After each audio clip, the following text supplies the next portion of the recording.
There's a big old snake in the egg box of our chicken coop, and I need to figure out a way to get that thing out.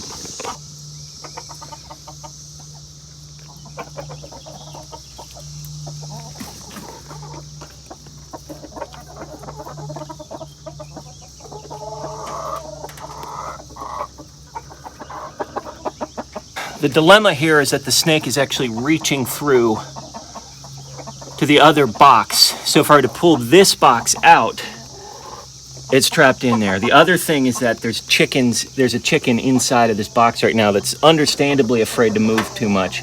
Otherwise, the snake's gonna bite her. So we need to figure out a way to get this thing out soon.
Hi there, folks. I'm Sean, the Modern Yeoman, and despite the intensity of the opening to today's video, I wanted to assure you that the next few minutes are going to be very calm and reasonable. We'll return to what happened with the snake at the end of the video, but until then, I wanted to give you a quick and kind of interesting update on some of the things that have happened in the garden in the past 5 or 6 days.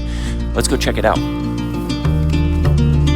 So I want to leave you guys with 2 really big takeaways. 2 tips if you're new to gardening, new to homesteading, new to planting crops.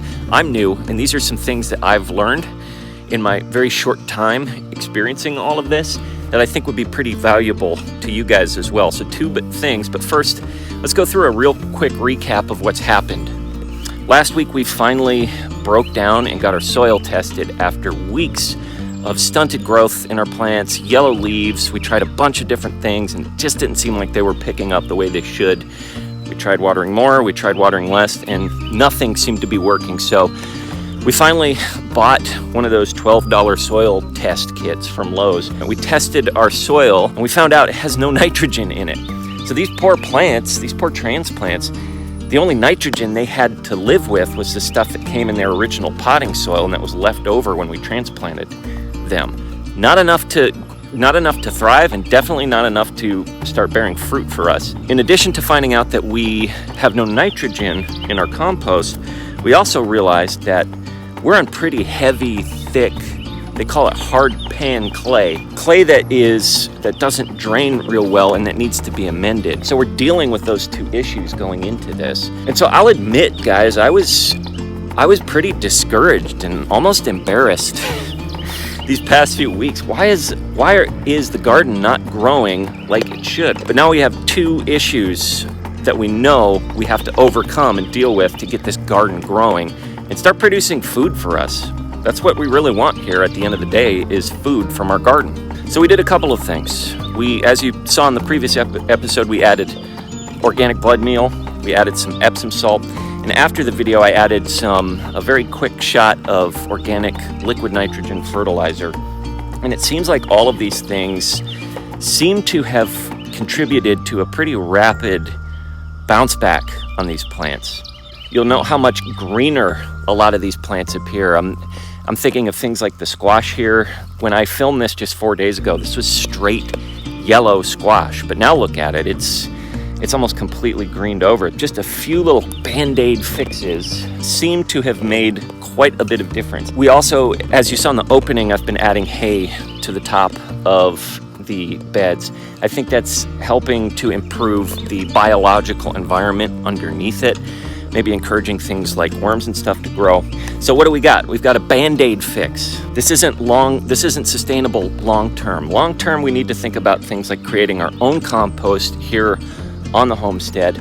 We need to think about things like sheet mulching, something that Billy taught us about, covering up the raised beds and the compost with cardboard, letting that deteriorate and compost out, and that encourages further biota underneath it, and amending the soil as much as we can. Things like compost tea is something I'm looking into, and any other organic goodies I can get my hands on. As far as the hard pan clay goes, that's going to be a little bit tougher, but I think what we're going to do after we've gotten through this season, which may not be the best season in our gardening lives, I'm going to probably dig up the compost in each of these beds, put a broad fork down, and just work that clay out just a little bit. Just get some air down there and some oxygen down there.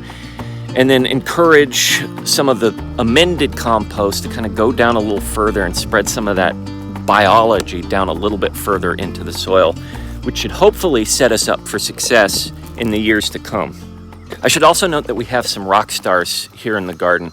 Plants that never had any trouble, plants that never got yellow, plants that never stunted or looked underdeveloped, plants that were always kind of busting out for us. I'm thinking here of the potatoes especially. The potatoes have always, from day one, I just put those little seed potatoes in the compost, and as you saw at the beginning of today's video, I added a bunch of hay on top of them. And from the word go, they have been busting. They've been jumping out of the compost, doing really well. Another rock star, surprisingly, has been these strawberries over here in the Berea. These strawberries are just bursting. They look good. They're almost like weeds, and I'm very happy if strawberries are like weeds and they're covering the place. One thing to note, I will say, now that I think about it, the pastures here are already covered in wild strawberries. So maybe there's something very conducive to strawberry growth in the soil already. We haven't had any problem with strawberries. I'm very happy about them. Also, the sunflowers here. These sunflowers seem to be doing wonderfully as well. I think I forgot to water them, honestly, this row of sunflowers up against the garden shed. I watered them last week when I remembered that they were there, but they've just been bouncing up. They've been doing really well. So despite all the kind of bad news about our soil composition and the hard pan clay that we're dealing with, the potatoes, the strawberries, and the sunflowers are a big success story for us, and we're very, very happy that at least we can get a high yield from something. So anyways, like I said, very quick update. I wanted to give you guys kind of a clue as to what's going on here at the Hagen's Homestead garden, which we've been experiencing some issues with, but I think we're getting to the root cause of those issues and hopefully figuring out ways to amend them for the next few years. We may not have the most spectacular year in this garden. In fact, we may have a mediocre or poor year in this garden, but it's been a learning experience. So that's the update, and hopefully maybe I've imparted a little bit of knowledge to you guys. I think the big takeaways here are, number one, get your soil tested. If you're starting on a gardening or homesteading or crop planting journey, get your soil tested before you get into that. That's something I wish we did. That would have saved us a lot of heartache. So if you're watching this and you're thinking about starting a garden, please, please, please get your soil tested. It's very easy. It's a $12 soil testing kit at Lowe's or Home Depot. It's really not that complicated, so please do that. And the number two takeaway I have for people that are new to this and getting started and planting stuff on their garden or homestead, potatoes. Yes, I know potatoes are cheap. You can get a bag of them for $1 at the grocery store, But I think it's really cool to be able to look out at a garden plot and say, man, something big is growing there. And adding diversity to the soil, adding biota to the soil. I think it's really important that you just get something going and that you get that soil worked somehow and that you get some organics in there. So potatoes, I think, are pretty important. So get into potatoes if you're not already. So anyways, you're probably wondering about that snake. So let's go find out what happened there.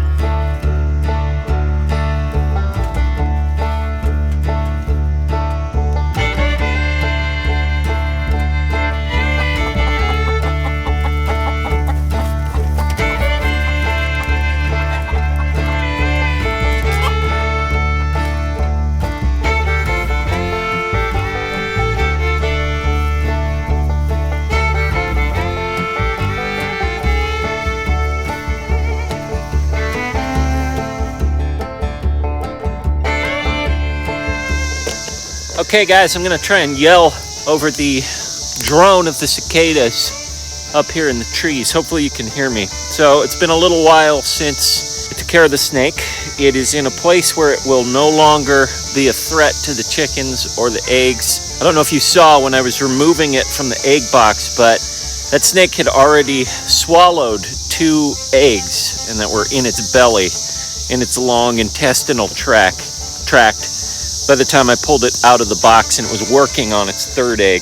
It's funny because I'd noticed several eggs go missing over the past few days. Well, not go missing, but it seemed like the egg production from the chickens was a lot lower than it normally has been. And now I think I know why.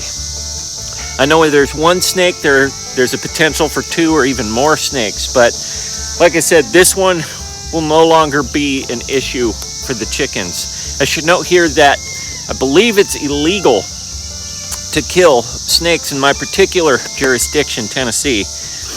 And I think there might be a good reason for that. The black snake, which I believe is called the king snake here, is actually beneficial if you have land. From what I understand, black snakes, king snakes, will kill poisonous snakes. And they'll also eat rodents and mice. And that's another thing that I've learned, is that often these snakes will be in your chicken coop because they are hunting for mice. So I may have mice hanging around the chicken coop. I don't know for sure if that's the case. I haven't seen any in or around the chicken coop, but it's something I need to be aware of. So here's the deal. If I see one of these black snakes out and about on the property, which we've seen them before, I think it was 7 or 8 episodes, we found that black snake underneath that old carpet we were moving away from my parents' side of the homestead. I'll let them go. They are going to be beneficial to the land. But if they're threatening the chickens or threatening the eggs, the food that the chickens are producing, then they're going to go far away and they're not going to be a problem anymore to our chickens. And so that's what we did here today with this black snake earlier in the day, which I took care of. So there's a lot of lessons to be learned. Number 1, I need to look before I stick my hand in the egg box. And number 2, I may need to get better about